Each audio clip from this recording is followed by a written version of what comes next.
Hi friends, it's Amanda. Welcome back for more Hip Kit Club inspiration. Joining you today for some more Make It Love. And of course, it's cut files day today. So I'm using this gorgeous cut file from the May subscribers. And it is just such a beautiful wreath designed by our very beautiful Kimberly. And I couldn't resist combining it with lots of fussy cutting today. So fussy cutting paper number 3, and I haven't used that one yet. Number 4, which is of course these gorgeous butterflies, and I love the idea of this beautiful paper from the stamp marker from the Miss Modern collection, just as like a cut through color, almost just popping through there. And I thought the roses, I might just focus on that lovely coral color there and the magenta pink ones. So there's my gorgeous photo of my darling girl. It is one I've scrapbooked before, but there's more than one album. We need this to be scrapbooked a few times. Have to keep all the grandmas happy and make sure there's plenty of scrapbook pages for everyone. All the albums have to be filled. So I've gone and fussy cut those blooms. You can see I focused just on the coral and that lovely magenta colour with the black and white fronds only. And I really like that colour. I think that's really lovely. And obviously I've got those fantastic butterflies to add in as well there. And I couldn't resist, these gorgeous bows from Amy Tangerine from the embellishment kit. They're just divine. They're very, very sweet. So picked out the 2 red gingham check ones because I thought that tied in lovely with my colour palette today, which is very soft and very elegant and pretty. And as you can see with my cut file, I don't have it completely on the page. And that's because today, instead of using our cut files to make our page pop and create a page, I actually wanted to show you how to use a cut file just as a layering piece. So not as a feature, just as a supporting act. You know, sometimes those best supporting actors and actresses are always the best. That's my cut file today. That wreath is just going to help really form and create my page. So thinking about, using the bottom left and top right sections and then having that undertone of that gorgeous stamp marker paper beneath as well. So that's pretty much what I'm thinking of doing. So I'm actually going to start cutting apart this wreath and making a big mess of it because I think it's good to cut up your cut files and change them up and use them differently. I mean, it would look perfectly as it is just straight on the paper, but I wanted to do something different. So I'm just going to put a few tiny pieces of tape in it just to hold it ever so slightly in place so that I can snip out the pieces that are excess so I can use them elsewhere. And I sort of save as much as I can. I like to use things and double them up and they come in handy, so I never toss anything. I'm just going to cut them and keep them. So just thinking about making that work and just making sure, that one was moving a little, so I'm just going to add a tiny bit more tape, but I didn't want to use too much because my plan is to run through it all with some sewing machine stitching as well. So just a tiny bit of tape just so I can cut that excess off and use it in the other corner as well. So I'm actually putting the wreath in both corners, but I'm only cutting it once, of course, because we don't need to. We just need to chop it up. So and I'm going to pop that piece in probably around there-ish, I think. So you can see I also have some overhang and spare as well there as well. So I'll save that too once it's on. I'll cut off that excess and keep it because it comes in handy later on when you need to fill things up or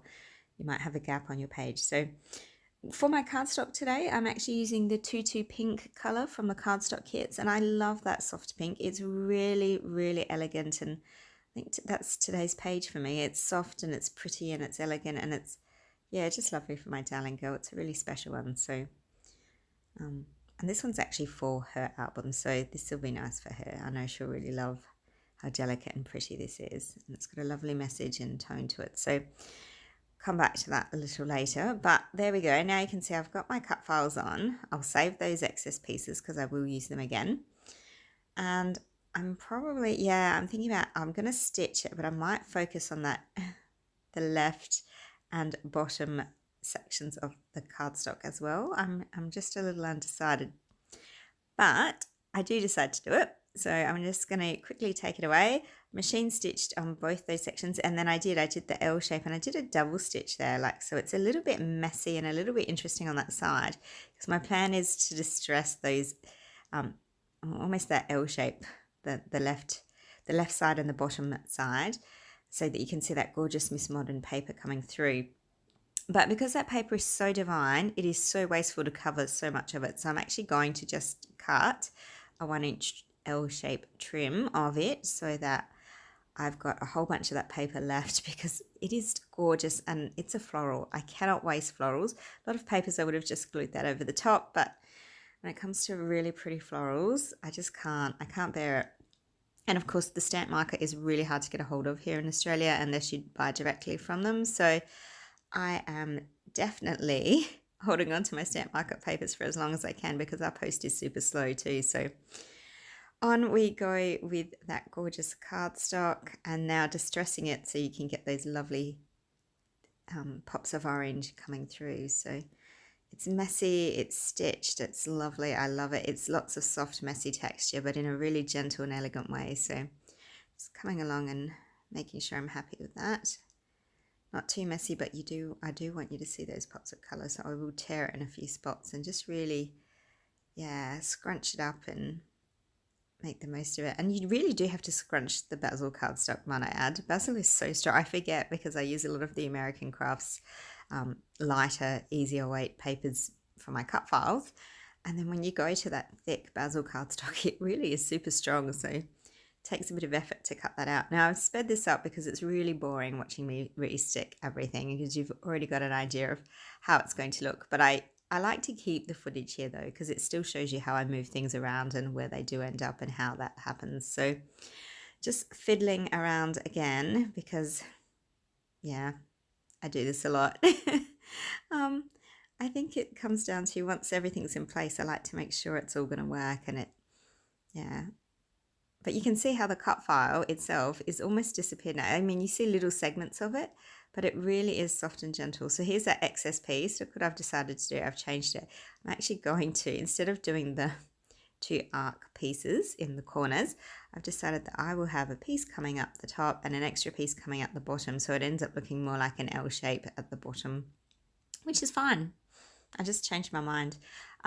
I wanted those main blooms to pop just a little bit more against the cut file, so I have foam mounted them. I'll tuck in all the butterflies, of course, because they're more of a supporting act as well for the cut file and my photo. So on they go. Foam mounting my photo, of course, so that really does pop. And being such a dark photo on such a beautifully soft and delicate colour scheme page, I think it really stands out anyway and grabs your attention, so that's good. Some of the Dear Lizzie, I think it's Here and Now collection. I think it's called that. I'm not sure. It's the new Dear Lizzie anyway. One of those fantastic cardstock 6x12 stickers. Those Amy 10 bows. Oh, it's so much pretty. It's always so much pretty. Using the Fifth and Monaco stickers as well. I love these. These are gorgeous and I play around with them a bit actually. But moving on to that other section now on my page. So just coming in and filling that part as well. And you can see, look, my cut file's still there. There are definitely lots of elements of it showing, but I really am using it as a layer and a supporting act. And it really does help to keep the shape. Like it's almost like instead of using a pencil line, you've got your cut file to guide you to keep the form and shape of the page. So I find that really helpful as well. So looking good. Happy with that, just fussing on those last few butterflies. So it's a really simple page. I mean, it's one you can make at home really, really easily and quickly. It looks beautiful, but it's next to no time. So thought about adding in, yeah, one of those gorgeous no, they're not Primo blooms. They are from Maggie Holmes. And they're in the embellishment kit as well. So they look like they could be Primo ones. I don't know. They're really gorgeous. And I ended up choosing that softer, smaller pink one because of course it ties in beautifully. And back to those Fifth and Monaco stickers. I don't know what it is, I love the gold foil, but lately I just haven't been able to get it on a page. I don't know, maybe my gold is over. My love of shiny things might be waning, I'm not sure. But I did love the Vicky Bouton sentiment that said new view.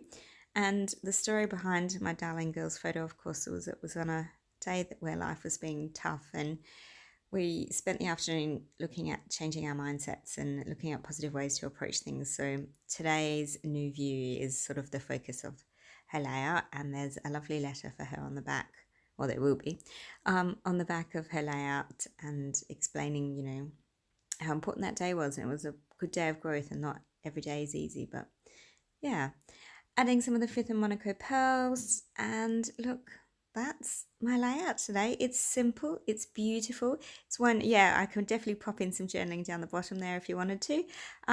But yeah, I hope you've had lots of fun watching. I certainly loved making this one, and it's one you can definitely do at home really easily.